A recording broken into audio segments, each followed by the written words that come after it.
joining me. You might want to sit back and buckle up. This could shake you.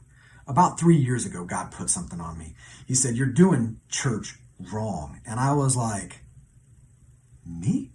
He said, "Yeah, you and everybody." He placed on me a couple of passages, which I promptly read. I began to study. I read them in different translations. I went to the concordance. I found the original words used, what those words meant. I went to commentaries to see what Bible scholars had to say about it. I met with my fellow pastor friends just to discuss it and see what everyone's opinion was. In short, this set off 3 years of research on what is church? What does it look like? What is its purpose? What is Christianity? What is religion? How do they play in? So prepare yourselves.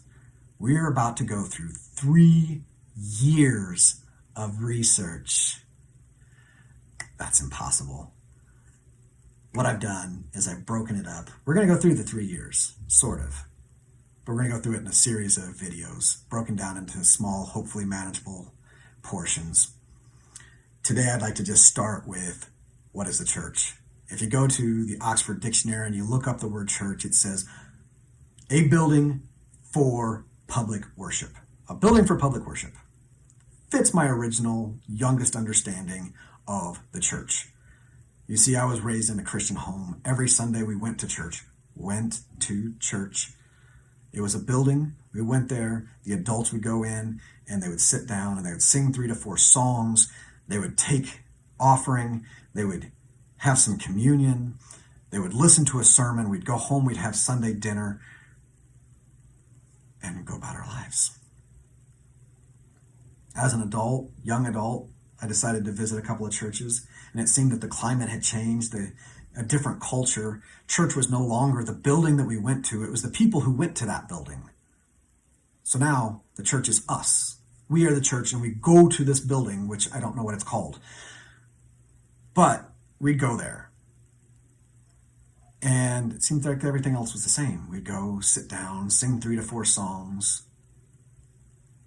take an offering, have some communion, listen to a pastor get up and preach a sermon. We go home, we have Sunday dinner, and go about our lives.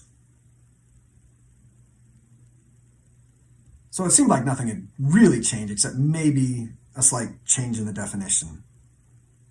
What does the Bible say? The word that was originally used when the Bible was written in Greek all those years ago is ecclesia. So what is ecclesia?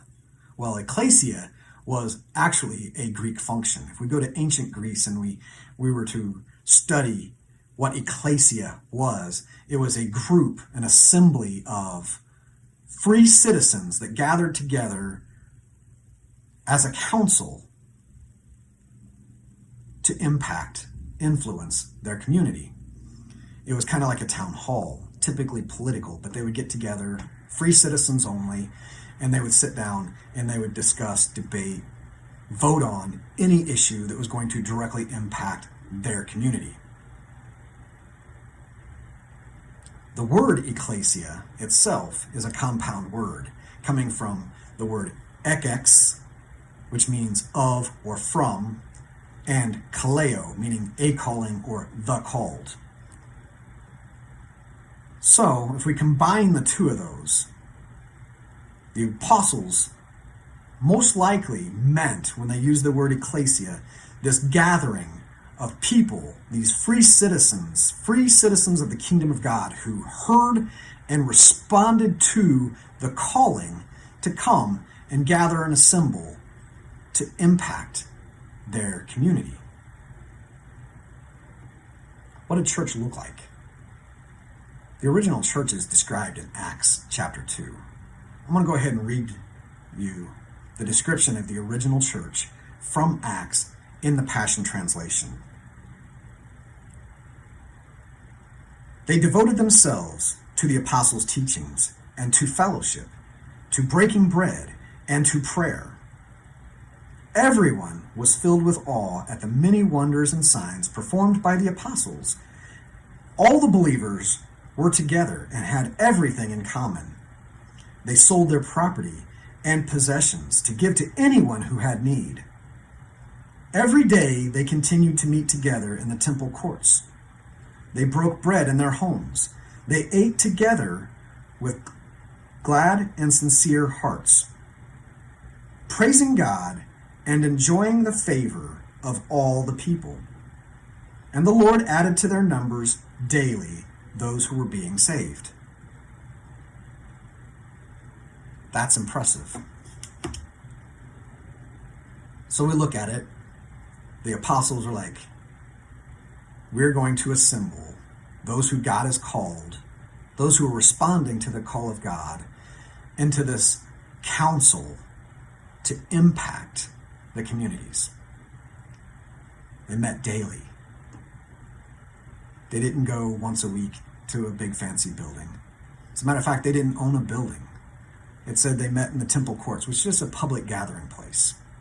In those days, everyone would meet in the temple court. That was like the town square, the community center, the city park. It was just a place that people gathered. So they met in these public venues where they would come together and they would talk and they would discuss and they would give testimonies and share the stories of how God had blessed them. And they would meet in each other's homes and they would have dinner together and share. They would talk about their work life. They would talk about what God was doing. They would talk about their families. It said they sold property and possessions. Not all. They still had homes. We just heard that. But they didn't have in excess. And they took that money and they bought massive, beautiful sanctuaries. No. They hired concert quality musicians for worship teams. No.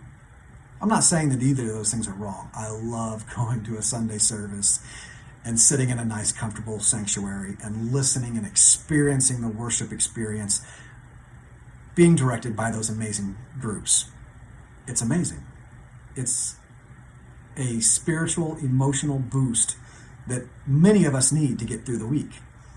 But that's not what the original church did. They took all that money and it was to impact the communities. 100% of it. If somebody was down, they helped them. If somebody was in need of money, they gave it to them. They buy them what they needed. Nobody went without because everyone contributed. They didn't have to go and rely on the government. The church took care of everyone because that's what we do. God was love. God loved us. He gave to us. He gave freely. He freed us. So that's what they did. Because they met in these public venues, people who weren't associated got to experience this.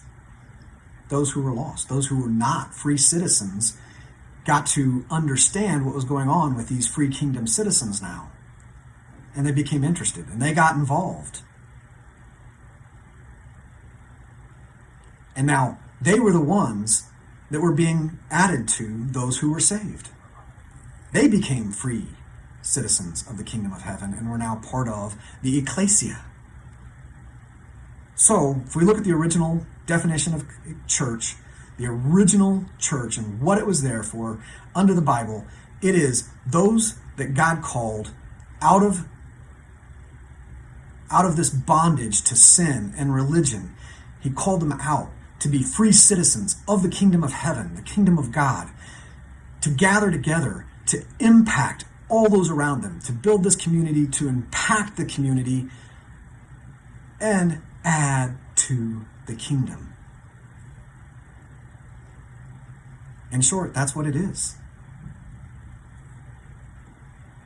The church is the assembly of those that God has called, the ones who have responded to that calling, have become free citizens of the kingdom of heaven and want to join that assembly, to sit together, to fellowship, to eat, to pray, to fast together, all to impact the world. Thank you for watching today. If you enjoyed that video, if you want to see more, if you want to see the rest of that series or other series like it, click the follow button. Follow me on Facebook, Instagram, or YouTube, whatever your favorite platform is. The Hooligan Saint.